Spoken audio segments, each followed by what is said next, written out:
Assalamualaikum warahmatullahi wabarakatuh. Halo, welcome to podcast Alumni Inspiration bersama saya, Wildayati Nursil. Pada podcast kali ini, kita membawakan tema Trik Jitu Mahasiswa yang Sukses Kuliah dan Siap Memasuki Dunia Kerja. Wah, pastinya teman-teman pada penasaran nih dengan tema kita kali ini dan siapa sih narasumbernya? Baik, pada kesempatan kali ini, kita kedatangan narasumber yang sangat luar biasa. Beliau merupakan dosen di Fakultas Ekonomi dan Bisnis Universitas Tanjung Pura. Mungkin teman-teman juga sudah pada kenal dengan beliau. Langsung saja kita sapa, yaitu Bapak Bukuf Dilvan Rafa, SAK MAK. Selamat siang Bapak, bagaimana kabarnya? Selamat siang, Alhamdulillah baik. Alhamdulillah ya, Pak. Akhir-akhir ini lagi sibuk apa nih Pak?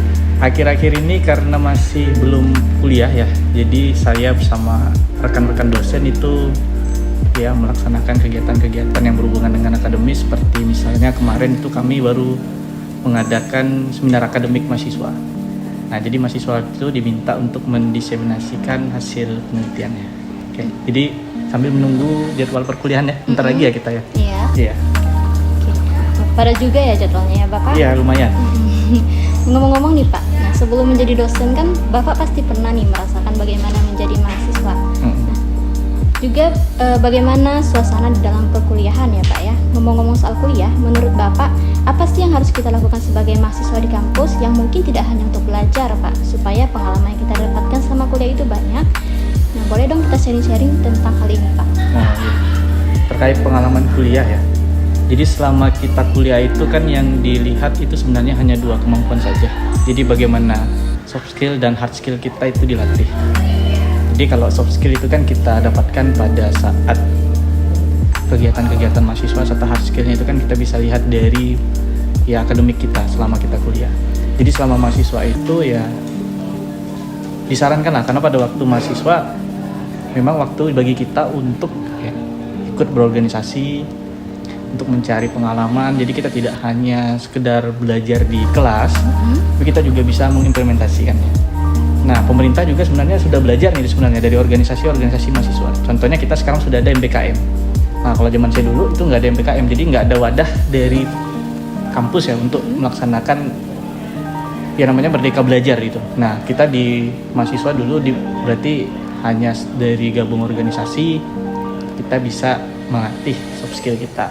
Bagaimana cara kita berinteraksi dengan orang, bagaimana cara kita membuat suatu kegiatan ya. Jadi itu semua kita pelajari ya dari organisasi-organisasi atau himpunan lah. Kalau di sini ada himpunan sama UKM ya, kalau di fakultas kita. Ya, seperti itu. Oke Pak, tadi kita sudah sharing seputar mahasiswa dan dunia perkuliahan. Terus kami ini kan selaku mahasiswa nih setelah lulus kuliah tentu akan memasuki dunia kerja nih Pak. Katanya dunia kerja itu keras ya Bapak ya. Iya. Kira-kira Bapak setuju nggak sih dengan statement seperti ini? Kalau keras atau tidaknya ini kan tergantung dari bagaimana kita persepsi kita ya terhadap suatu masalah atau apapun itu. Jadi sama seperti waktu kita ingin kuliah. Nah, kan ada beberapa mahasiswa yang bilang mata kuliah A, mata kuliah B ini sulit. Nah, padahal itu dari segi penilaiannya adalah ya masih subjektif juga, karena mereka mengatakan sulit karena mungkin tidak belajar atau apa segala macam. Nah, jadi sebenarnya keras atau tidaknya itu ya tergantung kita tadi. Mahasiswa sekarang ya tujuan mereka itu rata-rata itu untuk menciptakan CV yang bagus. Nah, padahal tidak mengetahui tuh apa yang akan terjadi nanti di dunia kerja. Nah, sehingga apa? Sehingga banyak nanti ketika mereka masuk dunia kerja itu ada yang merasa tertekan atau apa segala macamnya, merasa pekerjaan itu berat karena orientasi mereka untuk membentuk CV yang bagus. Karena kita lihatlah di internet itu kan banyak yang mengatakan begini tips membuat CV yang baik. Nah, tapi tidak diajarkan nih apa yang bisa kita lakukan. Nah, dari yang tadi pertanyaan sebelumnya terkait apa saja yang dilakukan pada mahasiswa, sebenarnya dengan mengikuti organisasi itu adalah latihan pertama. Latihan pertama untuk kita terjun ke dunia kerja. Makanya soft skill dan hard skillnya tadi yang harus diperhatikan. Kemudian juga ujian skripsi. Ujian skripsi itu kan tekanannya sama saja dengan dunia kerja. Bedanya tekanan itu hanya berlangsung sesaat aja. Nah, jadi kita sebenarnya sudah beberapa kali latihan mental lah sebenarnya sebelum menghadapi dunia kerja yang sebenarnya. Nah, jadi saya rasa sih nggak ada yang berat, nggak ada yang ringan ya. Jadi tergantung dari bagaimana cara kita menanggapi itu. Baik, seperti itu ya tadi ya Pak. Iya.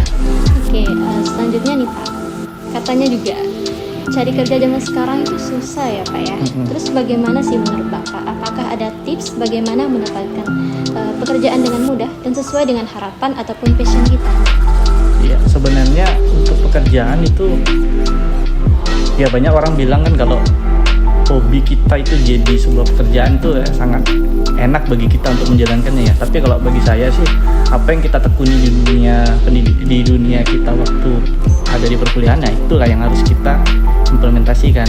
Nah, seringkali yang terjadi antara apa yang diambil pada saat kuliah dengan saat kita di dunia kerja itu berbeda. Karena banyak faktor yang menyebabkan itu ya. Nah, untuk tipsnya sih sebenarnya tidak hanya menguasai satu disiplin ilmu saja. Nah, kalau saya itu waktu itu kuliah, saya ya basic saya kan accounting ya. Nah, tapi saya juga mendalami programming. Nah, jadi saya belajar dengan teman-teman saya di Fakultas Teknik yang memang sudah berpengalaman ya. Nah, sehingga saya pernah kerja itu malah nggak sesuai juga awalnya dengan bidang saya. Saya kerjanya di rumah sakit di bagian konsultan IT. Jadi saya konsultan rumah sakit, saya mempersiapkan sistem informasi rumah sakitnya sampai dia jadi. Nah, kalau dilihat itu kan tidak sesuai juga. Tapi kalau saya katakan tidak sesuai, salah juga. Iya. Karena waktu di dalam sebuah sistem itu ada sistem keuangannya juga. Jadi sebenarnya ya ada nilai plus lah kalau kita bisa menguasai teknologi contohnya, atau kita bisa perdalam bahasa Inggris. Karena sekarang kan memang di era globalisasi nanti kita dituntut untuk bersaing dengan ya lulusan-lulusan yang dari luar negeri mungkin ya, atau memang pekerja-pekerja dari luar negeri. Nah, mungkin saja bisa istilahnya bisa menindas kita. Jadi kalau kita tidak melakukan persiapan dari sekarang perihal bahasa asing, penguasaan bahasa asing, mungkin kita akan jauh tertinggal nanti. Kalah ya kita ya Pak. Iya, mungkin seperti itu ya. Oke. Terus Pak, bagaimana sih ketika kita ingin memulai proses melamar pekerjaan, bagaimana tips agar kita bisa lolos seleksi itu Pak? Oke. Kalau untuk melamar pekerjaan ini ya banyak macamnya ya kriterianya ya. Kalau saya waktu itu kan di CPNS ya, jadi saya ada ikut seleksi, ada beberapa tahapan yang harus diikuti.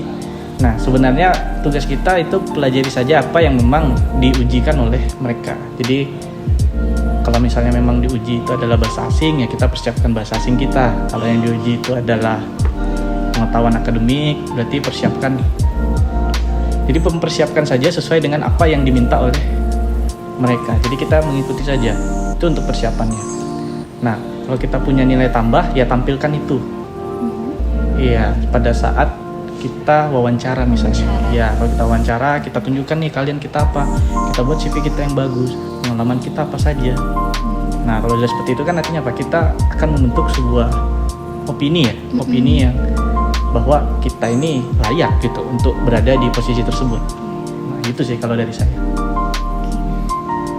Oke, itu tadi ya Pak ya. Terus sedikit menarik lah nih ya. Bagaimana sih kok Bapak bisa menjadi dosen di FEB Punten ini? Oh, menjadi dosen ya? Apakah itu cita-cita Bapak dari dulu ataupun ada hal lain? Jadi awalnya saya lulus S1 itu tahun 2018 ya. Jadi saya masuk kuliah S1 itu 2014, selesai 2018. Nah, itu saya bingung tuh. Apa yang harus saya kerjakan? Nah, karena saya punya skill programming, saya ternyata diminta oleh rumah sakit untuk menghandle sistem informasi mereka, terus menjadi konsultan IT di tempat mereka. Terus saya bilang, ini kalau saya melakukan pekerjaan ini terus nggak ada perkembangan nih. Ya, sedangkan ya tadi passion saya itu kan di accounting ya. Sedangkan saya harus mengerjakan sistem seperti itu. Nah, saya kuliah lagi tuh. Kuliah S2 tuh. Nah, singkat cerita 2021 saya lulus. 2021-nya juga itu pembukaan CPNS. Nah, jadi pas saya selesai keluar ijazahnya, CPNS pun dibuka. Jadi saya langsung daftar tuh. Nah, pas saya daftar, saya ikuti aja seleksinya. Oh, dia minta pertama itu seleksi kompetensi dasar ya. Kita siapkan apa-apa saja yang harus kita lakukan. Ada tes bahasa Inggris juga, ada wawancara juga. Kalau jadi dosen itu ada micro teaching namanya. Jadi kita praktik mengajar. Jadi kita mengajar mahasiswa pada saat masih belum tentu kita diterima tuh. Nah, jadi kan apa ya, tantangannya lebih menarik bagi saya sih. Jadi nggak cuman sekedar wawancara, tapi kita bisa proof di situ. Kita buktikan kita bisa qualified di situ. Nah, sebenarnya nggak ada cita-cita juga jadi dosen atau apa sih, cuman karena kayaknya mengalir aja ya. Jadi selesai S1, saya bekerja, kemudian saya coba lanjut S2. Pas selesai itu kebetulan buka. Nah, yang diminta di fakultas ini itu banyak, jadi saya coba daftar. Nah gitu.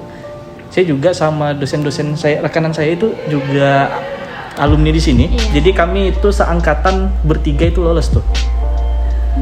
Nah artinya kan sebenarnya nggak ada juga cita-cita ya mau jadi dosen atau enggak ya. Masing-masing sebelumnya juga sudah pernah punya pekerjaannya. Bu Ayu di pekerjaan yang lain, saya di pekerjaan yang lain. Nah tapi ketika ada kesempatan ya jangan sampai kita tinggalkan lah. Apalagi kalau memang kita qualified di situ. Nah, awalnya saya juga nggak tahu nih bagaimana proses mengajar ya. Tapi kan kita bisa, ya zaman sekarang mau ngajar kita bisa tinggal lihat video orang nih, gimana dia ngajar. Nah, saya juga ada video pembelajaran, tapi pembelajaran tentang programming di channel YouTube saya. Jadi tinggal dibuka aja kalau memang mau lihat, mau belajar programming bisa di situ. Saya sudah ada beberapa bahan yang bisa ditonton. Jadi saya coba latih skill mengajar saya itu lewat YouTube misalnya. Nah, gitu. Mungkin itu juga udah jalannya ya kali ya Pak. Iya, mungkin karena saya tertarik ya. Jadi selama ini saya kan nggak puas nih kalau saya bikin video di YouTube itu kan audiensnya nggak kelihatan ya. Ini komentarnya gimana ya, bagus atau enggak saya ngajar gitu ya. Nah jadi ya kenapa saya nggak ngajar yang benar aja, maksudnya offline aja, mahasiswanya ada feedback untuk saya. Kalau misalnya saya mengajar kurang baik berarti saya harus lebih maksimal gitu. Oke, selanjutnya nih Pak, boleh dong kita sharing lebih dalam. Menurut Bapak bagaimana sih suasana pada saat bekerja? Suasana bekerja ya, alhamdulillah ya di Fakultas Ekonomi ini sangat nyaman. Jadi saya itu diberikan kesempatan oleh rekan-rekan dosen lainnya itu untuk menunjukkan lah kemampuan saya. Karena kan kami ini kan masih apa istilahnya ya? Masih baru ya, baru ada di sini ya. Jadi kami diberikan wadah untuk menunjukkan kepada mahasiswa, kepada sivitas akademika lain bahwa kami itu memang kompeten di sini. Nah gitu. Jadi banyak tertolong lah oleh senior-senior. Mereka kasih pandangan-pandangan supaya kami juga dilibatkan di beberapa kepanitiaan.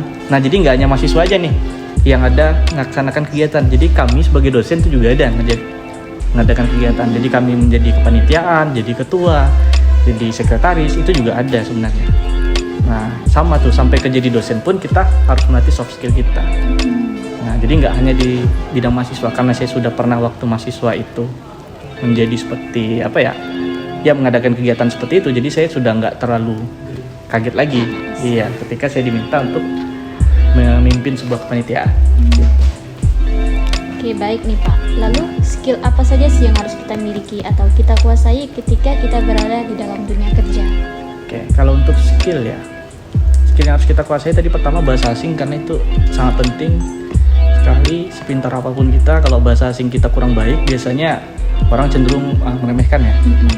Padahal belum tentu juga. Nah, tapi dengan kita bisa mempelajari bahasa asing, kita punya nilai lebih.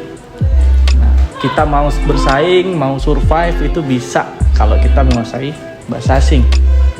Atau yang kedua, kita selain bahasa asing, kita juga didukung dengan penguasaan teknologi. Nah zaman sekarang sih mahasiswa sih saya nggak ragu lah ya.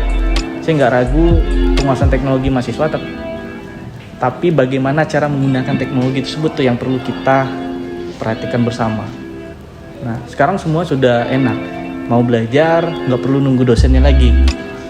Bisa belajar lebih cepat kan, ada e-book, ada video pembelajaran. Tinggal bagaimana cara kita kalau di dunia kerja ini ya tadi menguasai teknologi, karena semuanya sudah serba sistem sekarang. Kemudian juga untuk bahasa asingnya lebih ditingkatkan lagi. Karena gini ya, di tempat kerja itu kan sekarang kan budaya anti fraud itu kan dibentuk. Nah salah satunya itu adalah dengan menyediakan sistem informasi yang transparan. Nah, jadi kalau kita sebagai pekerja itu didorong oleh kemampuan teknologi yang baik, tentunya masalah-masalah seperti itu bisa diatasi. Oke, itu sih kalau dari saya. Oke, seperti itu ya Pak ya. Selanjutnya nih Pak, menurut Bapak, apakah pengalaman kerja itu juga penting untuk pengembangan skill yang diperlukan pada saat bekerja? Apa tadi? Pengalaman kerja. Pengalaman kerja diperlukan pada saat skill ya. Ya. Nah, ini Pengembangan jadi skill. dilema nih. Ketika suatu instansi atau suatu tempat ya ingin buka lamaran pekerjaan itu seringkali mencantumkan pengalaman kerja.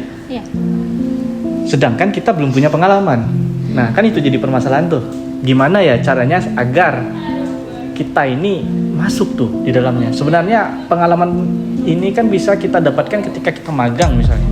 Jadi kalau ditanya pengalaman kerja ya pernah bekerja. Tapi kalau spesifik misalnya pengalaman bekerja sebagai akuntan, pernah nggak? Nah, waktu kuliah magang lah di kantor akuntan publik misalnya, kalau yang di akuntansi, kalau yang di manajemen magang di mana, kalau di ilmu ekonomi magang di mana. Jadi itu terbentuk yang namanya tadi apa katanya pengalaman bekerja. Nah, selama ini mahasiswa bilang saya nggak punya pengalaman Pak. Ya kemarin waktu magang kemana aja, waktu MBKM ngapain kalau nggak punya pengalaman. Nah gitu. Atau ngadain riset. Sekarang kan MBKM kita orientasinya riset ya, hasilnya harus riset, berarti kita buat penelitian. Nah, kita bisa tunjukkan kemampuan kita dari hasil penelitian yang kita buat.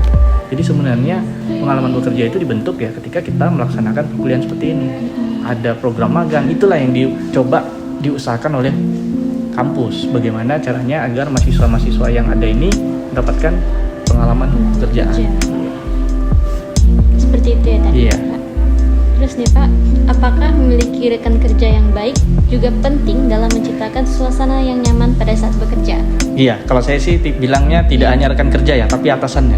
Atasan juga. Ya, selain rekan kerja, atasan juga itu berpengaruh terhadap bagaimana cara kita melihat iklim kerja kita. Kenapa tuh Pak? Ya karena begini ya, kalau kita bekerja itu kan inginnya ya, namanya kita bekerja itu kan menyelesaikan suatu persoalan ya. Apa yang jadi permasalahan di pekerjaan kita itu coba kita selesaikan. Nah, terkadang memang pekerjaan tersebut membutuhkan tim. Ya, bukan lagi terkadang ya, hampir semua pekerjaan itu ya, ada timnya. Ada tim. Ya, jadi kalau kita tidak solid dengan rekan kerja, kita tidak membentuk budaya yang baik dengan rekan kerja, pekerjaan kita jadi nggak enak. Apa yang kita kerjakan mungkin nanti terlihat salah bagi rekan-rekan kita yang lain. Nah, tentunya memang budaya kerja ini agak sulit dibentuk kalau kita tidak aktif. Misalnya kita hanya bekerja sesuai dengan porsi kita tidak melihat secara keseluruhan. Nah, kan ada beberapa pekerja yang dia hanya mau ngerjain pekerjaan mereka nih. Nah, yang lain dia nggak mau. Lihat aja di organisasi mahasiswa. Ya, kan ada beberapa mahasiswa yang saya nggak mau nih, saya hanya kerjain ini aja. Nah, padahal dengan cara kita membantu teman kita yang lain, itu kan tentu akan tercipta iklim namanya atau budaya kerja di situ. Nah, sebenarnya balik lagi pada saat kita masih menjadi mahasiswa bisa kita latih di situ. Nah, kita bisa tahu nih, kita nih cerminan diri kita nanti jadi seperti apa. Oh, saya ini orangnya agak bagaimana, mungkin agak sedikit egois atau apa. Nah, mungkin kita bisa latih di situ supaya kita nanti pada saat di dunia kerja yang sebenarnya kita akan tercipta budaya kerja yang baik. Itu aja. Oke, mungkin ini adalah pertanyaan penutup nih ya Pak ya. Oh iya. Oke, bolehlah Bapak berikan satu closing statement untuk memotivasi teman-teman yang akan menonton serta sekaligus menutup pertemuan podcast kita pada hari ini. Silakan Bapak. Motivasi ya. Motivasinya do the best aja sih sebenarnya. Iya, jadi setiap apapun yang kita kerjakan, lakukan yang terbaik.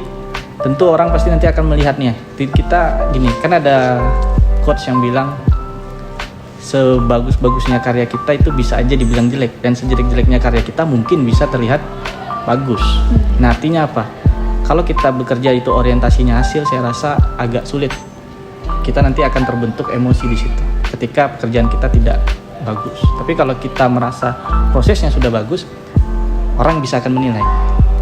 Nah, meskipun terlihat bagus karya seninya, bisa saja orang tidak suka karena mungkin cara bekerjanya kurang baik. Nah, sedangkan yang kita kerjakan mungkin biasa saja, terlihat bagus bagi orang kalau seandainya kita mengerjakannya dengan proses yang benar. Nah, sama untuk adik-adik mahasiswa ya, yang saat ini masih kuliah, masih ikut berorganisasi, coba latih soft skill dan hard skillnya. Jadi jangan hanya buat agenda kegiatan-kegiatan yang itu-itu aja. Nah, coba berinovasi. Misalnya podcast ini kan baru pertama kali ada ya. Iya. Nah, artinya apa? Di sini kan terbentuk nih critical thinking dari mahasiswa. Oh, ternyata kita membutuhkan nih membutuhkan namanya program kerja podcast misalnya. Untuk apa? Untuk memotivasi para mahasiswa lain. Nah gitu. Jadi kita bisa melihat permasalahan yang ada di sekeliling kita coba tawarkan solusi. Meskipun solusinya terlihat sederhana, podcast seperti ini, saya rasa ini adalah awal yang baik ya untuk kita melihat kampus kita lebih baik ke depannya. Itu saja sih yang dapat saya sampaikan. Ya, Oke, terima kasih. Terima kasih Bapak atas closing statement yang sangat luar biasa, dan closing statement tadi menutup acara kita pada hari ini. Bagi teman-teman, jangan lupa untuk like, comment, and subscribe di YouTube BEM FEB Untan. Baiklah, sekian podcast kita pada hari ini. Mohon maaf apabila ada salah kata. Stay healthy dan jangan lupa bahagia. Wassalamualaikum warahmatullahi wabarakatuh.